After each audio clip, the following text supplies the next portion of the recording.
हरे कृष्णा, राधे राधे। स्वागत है आप सभी का गोविंद भजो चैनल पर।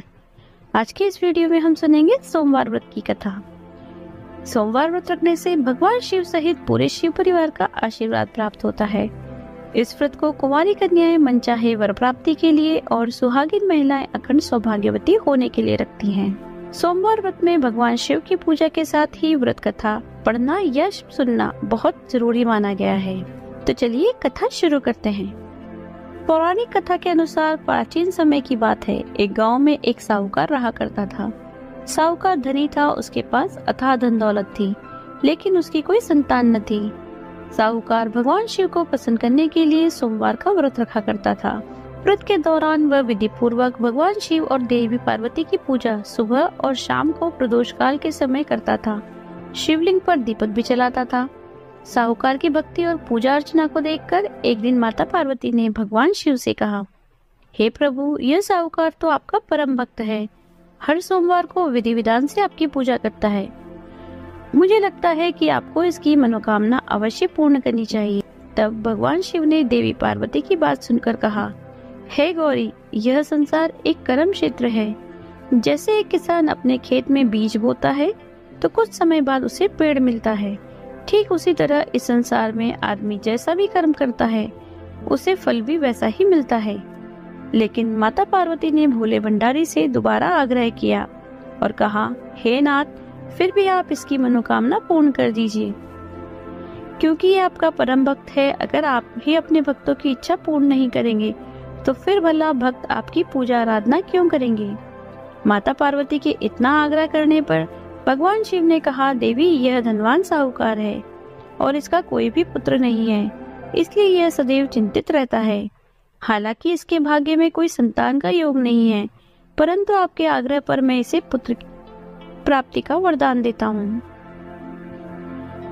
लेकिन इसका पुत्र केवल 12 साल तक ही जीवित रहेगा। मैं इससे ज्यादा कुछ नहीं कर सकता। फिर एक रात भगवान शिव ने साहूकार को स्वप्न में दर्शन दिए और कहा कि उसे जल्द ही पुत्र की प्राप्ति होगी, लेकिन उसका पुत्र दीर्घायु नहीं होगा, बल्कि केवल 12 वर्ष तक ही जीवित रह पाएगा। यह बात सुनकर साहूकार ना तो प्रसन्न हुआ और ना ही ज्यादा दुखी हुआ। स्वप्न में सब कुछ जानने के बाद भी साहूकार ने पूजा अर्चना जारी रखी और कुछ दिनों बाद साहूकार की पत्नी गर्भवती हो गई।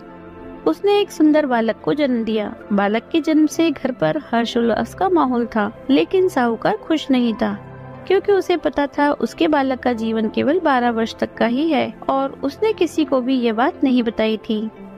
जब वह बालक 11 वर्ष का हुआ तो साहूकार की पत्नी ने बालक के विवाह की बात साहूकार से कही, लेकिन साहूकार ने इस बात से इनकार कर दिया और उसे शिक्षा के लिए काशी भेज दिया। साहूकार ने बालक के मामा को बुलाया और उन्हें पैसे देकर बालक के साथ काशी जाने का आदेश दिया। साहूकार ने मामा भांजे से कहा कि वह काशी जाते समय रास्ते में यज्ञ कराते हुए ब्राह्मणों को भोजन कराते हुए जाएं। दोनों मामा भांजे ने ऐसा ही किया। काशी जाते समय जिस रास्ते से मामा भांजे गुजर रहे थे, वहाँ का राजा अपनी पुत्री का विवाह एक ऐसे राजकुमार से करवा रहा था जो काना था। उधर दूल्हे का पिता इस बात से चिंतित था कि अगर दुल्हन पक्ष को पता चल गया तो राजकुमारी विवाह के लिए मना कर देगी। इसलिए उसने जब साहूकार के पुत्र को देखा तो उसने सोचा कि मैं अपने बालक की जगह तोरण के समय इस बालक को बिठा दूंगा और दुल्हन पक्ष वालों को पता भी नहीं चलेगा। दूल्हे के पिता ने साहूकार के पुत्र को इस बात के लिए तैयार कर लिया और बालक तैयार भी हो गया। इस तरह उस बालक ने दूल्हे के कपड़े पहन लिए और घोड़ी पर चढ़कर तोरण की रस्म पूरी की। तोरण के बाद जब फेरों की बारी आई तो दूल्हे के पिता ने फिर साहूकार के पुत्र से अनुरोध किया कि वह दुल्हन के साथ फेरे भी ले ले ताकि विवाह संपन्न हो सके और यह बात छुपी रहे। मामा भी राजी हो गए। विवाह समारोह भी संपन्न हो गया। विवाह संपन्न होने के बाद मामा भांजा काशी के लिए प्रस्थान कर गए, परंतु साहूकार के पुत्र ने दुल्हन के कपड़ों पर लिख दिया कि तुम्हारा विवाह तो मुझसे हुआ है, लेकिन तुम जिसके साथ विदा की जाओगी वह एक आंख वाला राजकुमार है। मैं काशी शिक्षा ग्रहण करने जा रहा हूँ। जब राजकुमारी ने यह बात पढ़ी तो उसने राजकुमार के साथ जाने से इनकार कर दिया। अपने पिता से कहा, यह मेरा पति नहीं है, मेरे पति शिक्षा ग्रहण करने काशी गए हुए हैं। जब सब जगह यह बात फैल गई तो मजबूरी में दूल्हे के पिता ने सारी बात बता दी और दुल्हन के पिता ने फिर बेटी को भेजने से इनकार कर दिया। इधर मामा भांजे दोनों काशी पहुंच गए और बालक शिक्षा ग्रहण करने लगा। तब मामा ने यज्ञ करना शुरू कर दिया। जब साहूकार का पुत्र 12 वर्ष का हुआ तब उसने एक दिन अपने मामा से कहा कि उसकी तबीयत ठीक नहीं है और वह सोने जा रहा है। साहूकार का पुत्र अंदर सोने के लिए कमरे में गया तो उसकी मृत्यु हो गई। थोड़ी देर बाद जब मामा अंदर पहुंचे तो उन्होंने बालक को मृत अवस्था में देखा और बहुत दुखी हुए, परंतु वे रो नहीं सकते थे वरना उनका यज्ञ अधूरा रह जाता। इसलिए मामा वापस आकर यज्ञ करने लगे। यज्ञ पूरा करने के बाद, ब्राह्मणों को भोजन करवाने के बाद मामा अपने मृत भांजे को देखकर विलाप करने लगे। ठीक उसी समय उसी मार्ग से भगवान शिव और देवी पार्वती जा रहे थे। माता पार्वती ने किसी के रोने की आवाज सुनी तो भगवान शिव से कहने लगी, हे प्रभु, कोई मनुष्य रो रहा है, चलिए उसके दुख को दूर करते हैं। तब भगवान शिव और देवी पार्वती मामा के पास गए और उन्होंने जब मृत बालक को देखा तो हैरान हो गए, क्योंकि वह तो भगवान शिव के आशीर्वाद से जन्मा साहूकार का पुत्र था। माता पार्वती ने कहा, हे नाथ, यह तो साहूकार का पुत्र है जिसे आपने केवल 12 वर्ष तक ही जीवन जीने का वरदान दिया था, इसलिए आज 12 वर्ष की आयु पूरी होने पर वह मृत्युलोक को चला गया। देवी पार्वती ने मृत बालक को देखा तो उन्हें दया आ गई और भगवान शिव से हाथ जोड़कर विनती करने लगी, हे प्रभु, बस आप एक बार इस बालक को जीवन दान दे दीजिए, वरना इसके माता पिता जीते जी मर जाएंगे। माता पार्वती के कई बार आग्रह करने पर भगवान शिव ने उनकी बात मान ली और उस बालक को जीवन दान दे दिया। साहूकार का पुत्र जीवित हो गया। मामा भांजे अपने घर की ओर प्रस्थान कर गए। रास्ते में साहूकार का पुत्र उसी शहर से गुजरा जहां उसका विवाह हुआ था। दुल्हन के पिता ने बालक को पहचान लिया और मामा भांजे को लेकर महल में आ गए। दुल्हन के पिता ने एक समारोह किया और अपनी पुत्री को धूमधाम से साहूकार के पुत्र के साथ भेज दिया। उधर जब साहूकार का बालक अपनी पत्नी के साथ घर पहुंचा तो उसके माता पिता अंदर कमरे में बंद होकर बैठे थे। वे सोच रहे थे कि अगर उनका पुत्र सही सलामत वापस नहीं लौटा तो वे भूख प्यास से अपनी जान दे देंगे। तभी बालक के मामा ने कमरे के बाहर आकर उन्हें बताया कि उनका पुत्र जीवित है और विवाह करके वापस आया है। साहूकार ने बालक को जीवित देखा तो खुशी से उसका स्वागत किया और साहूकार का परिवार इस प्रकार खुशी खुशी जीवन व्यतीत करने लगा। यह सब भगवान शिव की कृपा और सोमवार व्रत का ही प्रभाव था कि साहूकार का पुत्र अल्पायु होने के बाद भी दीर्घायु को प्राप्त हुआ। इस प्रकार जो भी भक्त सच्चे मन से भगवान शिव की पूजा करके आज के दिन इस कथा को पढ़ते अथवा सुनते हैं, भगवान शिव उनके सभी दुख दूर करते हैं। इस कहानी को पढ़ने वाले, सुनने वाले, हुंकारा भरने वाले सभी की मनोकामना पूर्ण करते हैं। बोलिए शिव शंकर भगवान की जय, माता पार्वती की जय। ऐसी समाधि लगाई रे मेरा भोला न जागे, ऐसी समाधि लगाई रे मेरा भोला न जागे, भोला न जागे शिव शंकर न जागे, भोला न जागे शिव शंकर न जागे, ऐसी समाधि लगाई रे मेरा भोला न जागे। गंगा जगावे और यमुना जगावे, गंगा जगावे और यमुना जगावे, सरयू ने धारा बहाई रे मेरा भोला न जागे, सरयू ने धारा बहाई रे मेरा भोला न जागे, ऐसी समाधि लगाई रे मेरा भोला न जागे।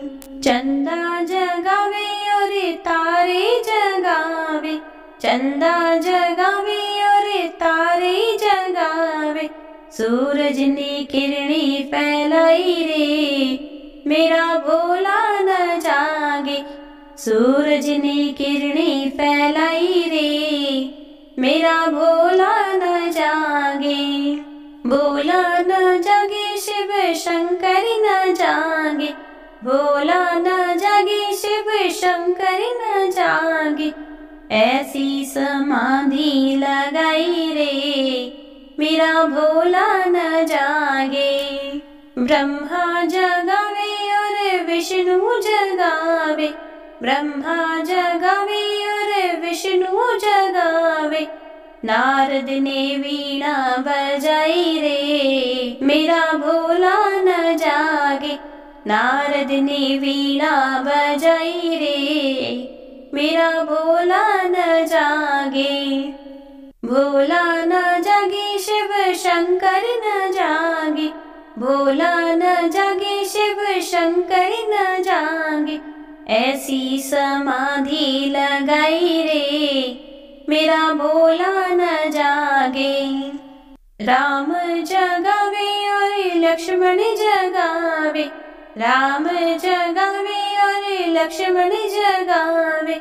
हनुमत ने चुटकी बजाई रे, मेरा भोला न जागे।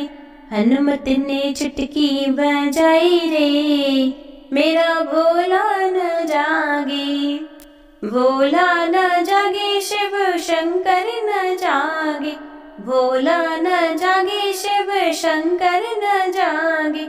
ऐसी समाधि लगाई रे, मेरा भोला न जागे। राधा जगावे और रुक्मणी जगावे, राधा जगावे और रुक्मणी जगावे। मोहन ने बंसी बजाई रे, मेरा भोला न जागे। मोहन ने बंसी बजाई रे, मेरा भोला न जागे। भोला न जागे शिव शंकर न जागे, भोला न जागे शिव शंकर न जागे। ऐसी समाधि लगाई रे, मेरा भोला न जागे। भक्त जगावे और संत जगावे, भक्त जगावे और संत जगावे। सखियों ने राम धुनी गाई रे, मेरा भोला न जागे। सखियों ने राम धुनी गाई रे, मेरा भोला न जागे। भोला न जागे शिव शंकर न जागे, भोला न जागे शिव शंकर न जागे। ऐसी समाधि लगाई रे, मेरा भोला न जागे। ऐसी समाधि लगाई रे, मेरा भोला न जागे। आज की वीडियो अगर आपको अच्छी लगी हो तो लाइक कीजिए, शेयर कीजिए। यदि आप चैनल पर नए हैं तो चैनल को सब्सक्राइब कर लीजिए। बेल आइकन को प्रेस कर दीजिए जिससे नई वीडियोस की नोटिफिकेशन आपको तुरंत मिल जाए। मिलते हैं ऐसे ही अगले वीडियो में। हरे कृष्णा, राधे राधे।